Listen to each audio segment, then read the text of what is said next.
Tired of the war, and they want the war to end.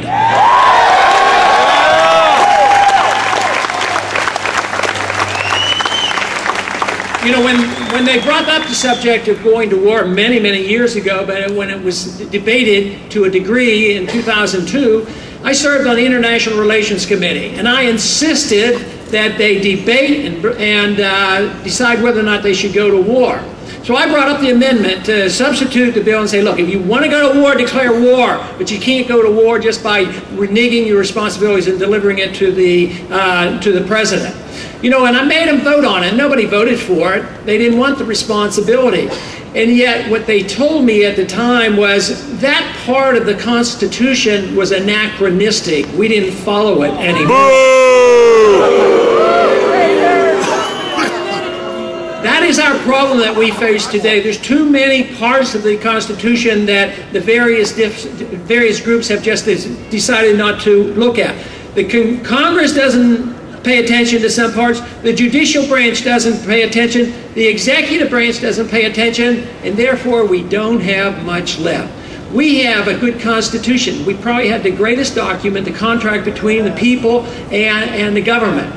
It wasn't perfect, but it was good. But now there's not a whole lot left. It's very important what the Constitution was written for, to protect our liberties. At the same time, the rule of law is important. If we don't follow all the Constitution, if we want to change it, we have to change the Constitution. We can't ignore it, or we end up in a mess like we have today. Keep it and preserve it.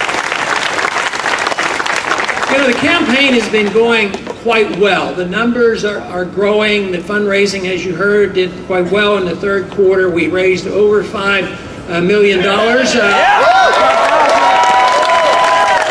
And the interesting part there is that because we do run a frugal campaign, we ended up with more than $5 million in the bank at the end of the third quarter.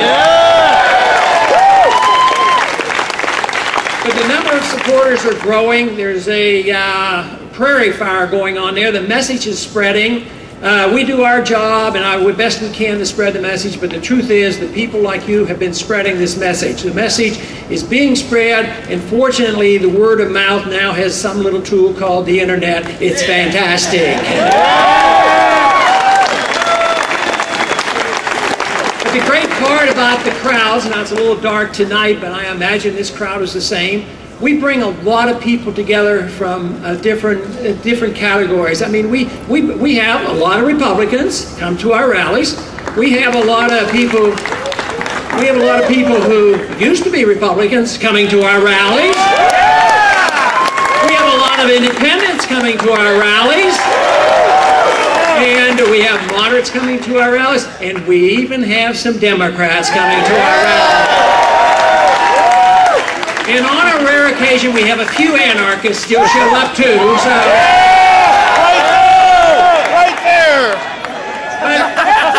I've always suspected it was true, but I am firmly convinced that freedom really brings people together. There is no doubt in my mind about it.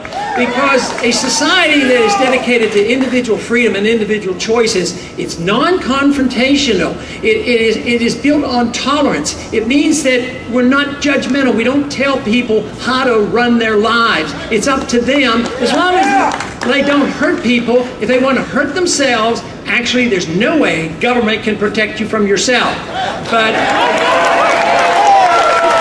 this means that freedom of choice is your own, but self-reliance and responsibility is very, very important. Freedom doesn't work if you don't have self-reliance, because you can't act on your own and take risks and then crawl to the government and say, oh, I took this risk, now the government has to take care of me. It doesn't work that way. It means and demands responsibility.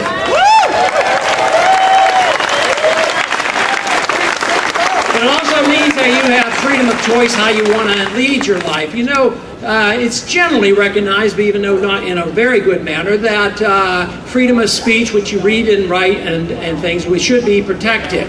And also it says that in our spiritual lives it should be unmolested by government, and even at times that has been altered by government.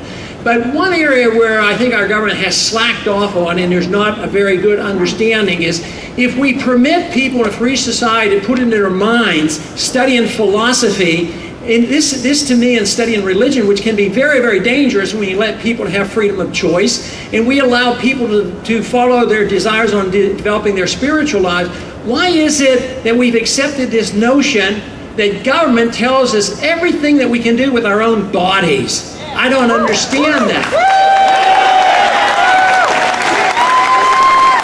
What this has led to is a complex problem and a real hindrance in the medical field. Because what it has done now today, it has allowed our governments to start regulating things like vitamins and nutritional substances, alternative health care, and also it has led to this bizarre thing that compassionate conservatives do and say. They go into states where the state passes a law that says that people that are dying with cancer or AIDS can't even smoke marijuana even if it's helping out.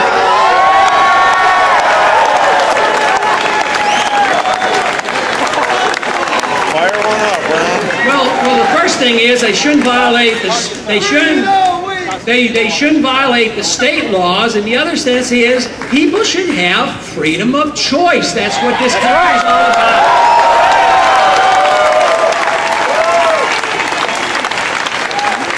You know, just the other day on television, one of our candidates in the Republican side was flat out asked by an individual. It looked like he was in a wheelchair. It looked like he was suffering from multiple sclerosis, and he said he was benefited by smoking marijuana.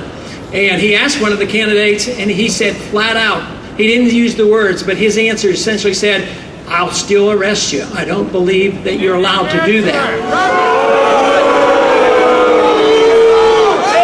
But these kind of problems can always be dealt with by just looking to freedom of choice. You don't have to endorse. See, I endorse freedom of choice for everybody here, but that doesn't mean that I will endorse everything that you do. You know, and that's a big difference. And that is the problem with libertarianism and conservatism and constitutionalism, because if you say that you legalize freedom of choice, they say, oh, that means you support and condone. And that is not the case. Freedom permits these these voluntary choices. In economics, it's the same thing. For some reason, about 100 years ago, this country came to the notion and thought personal liberty was separate from economic liberty. And it's not the case. It's all in the one. If you believe in personal liberty and allowing people to lead their own lives, then economically it is the same thing. Just because I want to let you have your own life, I want you to have the extension of your life, liberty, pursuit of happiness, and I want you to have incentives to earn and take care of yourself, but I want you to keep the fruits of your labor.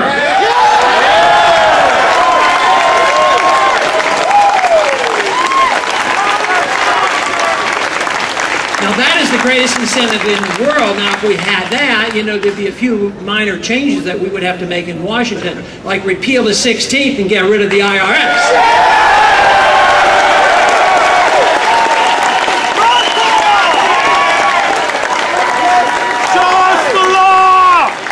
The income tax is based on a very evil notion. It's based on the fact that the government owns our lives.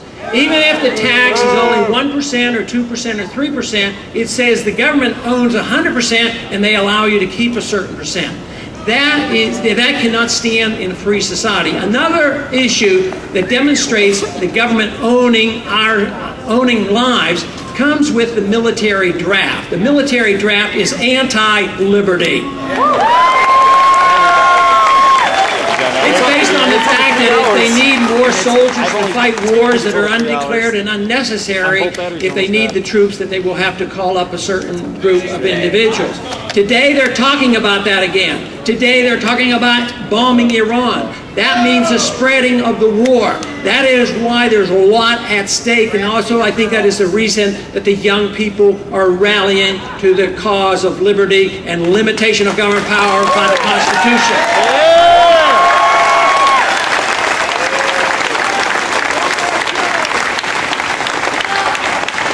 We're getting a lot more questions about the economy. One of the big question tonight in the debate was, you know, the people say they're having trouble financially, they're worried, they have concern, but the government